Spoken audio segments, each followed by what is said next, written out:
ধন্যবাদ। সংবাদের পাতা থেকে আপনি যে নিউজটা করছেন, আপনাকে ধন্যবাদ। উম এবং নিউজ যারা সংগ্রহ করছেন তাদেরকে আমার অন্তর থেকে ধন্যবাদ জানাচ্ছি।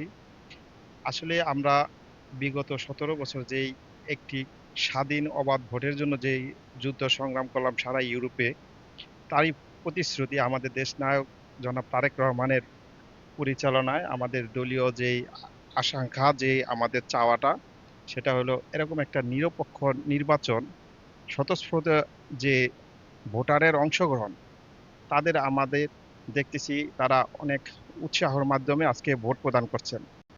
এই জন্য আমরা আজকে আনন্দিত যে সংবাদের পাতা আপনারা সঠিক নিউজটা তুলে ধরেন যে সারা বাংলাদেশ আজকে একটি উৎসবমুখর পরিবেশে ভোটদান করছেন।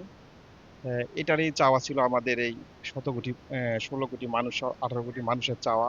১৭ বছর যেই ভোট থেকে বঞ্চিত ছিল, আজকে তারই একটি সুন্দর একটা পরিবেশে ভোট দিতে পেরে জনগণ এবং ভোটাররা অনেক আনন্দিত। এটাই আমাদের চাওয়া ছিল। আজকে এই ভোটের মাধ্যমে আগামী বাংলাদেশ গড়ার প্রতিশ্রুতি আমাদের জনাব তারেক রহমান যেটা দিয়ে গেছে, আমরা তারই ধারাবাহিকভাবে আমরা আজকে এটার আহ, প্রতিশ্রুতি এবং এটার একটা ভালো দিক আমরা লক্ষণ করছি আজকের ভোটের মাধ্যমে।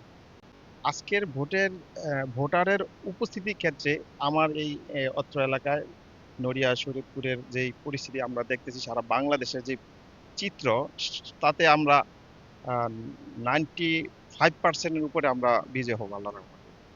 এটা আমরা আশাবাদী।